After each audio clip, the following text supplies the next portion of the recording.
देवलोक की अप्सरा थी हनुमान जी की माता अंजनी। जाने क्यों मिला वानरी बनने का श्राप। भगवान हनुमान को लेकर धर्म ग्रंथों में कई कथा कहानियों का उल्लेख मिलता है। हनुमान जी की जन्म कथा और उनकी बाल लीलाओं से जुड़ी कथाएं तो आपने ज़रूर सुनी होगी। फिर चाहे वह खेल खेल में सूर्य को फल समझकर निगलना हो या ऋषि मुनियों को परेशान करने से जुड़ी कथा। हनुमान जी के नटखटपन के कारण उन्हें एक बार श्राप मिला था कि वे अपनी सभी शक्तियों को भूल जाएंगे और इस श्राप से उन्हें मुक्ति तभी मिलेगी जब उन्हें किसी के द्वारा उनकी शक्तियों का एहसास दिलाया जाएगा। इससे संबंधित रामायण काल में एक प्रसंग है जिसमें सागर पार लंका में माता सीता का पता लगाने के लिए जामवंत हनुमान जी को उनकी शक्तियों का एहसास दिलाते हैं, जिससे पुनः हनुमान जी को अपनी शक्तियाँ याद आ जाती है। हनुमान जी की तरह ही उनकी माता अंजनी को भी नटखटपन और चंचलता के कारण ऋषि द्वारा श्राप मिला था, जिस कारण वह देवलोक की अप्सरा पुंजिकास्थली से वानरी बन गई।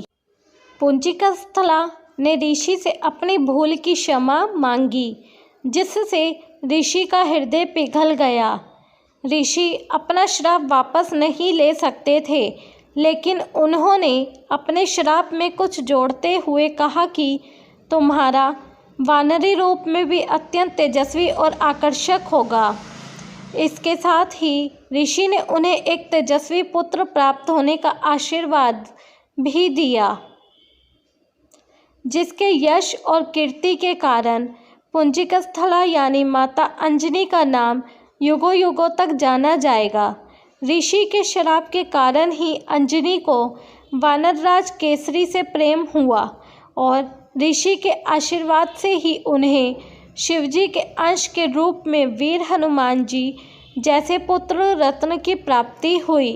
माता अंजनी के वानरी बनने से जुड़ी एक अन्य पौराणिक कथा के अनुसार हनुमान जी की माता अंजनी पूर्व जन्म में देवलोक की अप्सरा थी।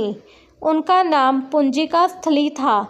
एक बार ऋषि दुर्वासा किसी कार्य से इंद्र की सभा में गए थे। उस दौरान पुंजिकास्थली बार बार अपने रूप से सभा का ध्यान अपनी ओर आकर्षित करने का प्रयास कर रही थी।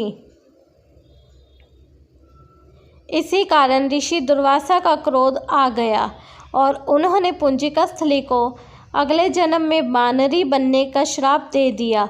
हालांकि बाद में ऋषि दुर्वासा ने दया दिखाते हुए पुंजिकास्थली से कहा कि तुम्हारे गर्भ से शिवजी के 11वां रुद्र अवतार का भी जन्म होगा। ऋषि दुर्वासा के श्राप के कारण ही पुंजिकास्थली का अगला जन्म विरज नामक वानर के घर हुआ और उनका विवाह वानर राज केसर से हुआ। वीडियो कैसी लगी कमेंट करके ज़रूर बताइएगा। पसंद आई हो तो प्लीज़ लाइक शेयर सब्सक्राइब करना ना भूलें। धन्यवाद।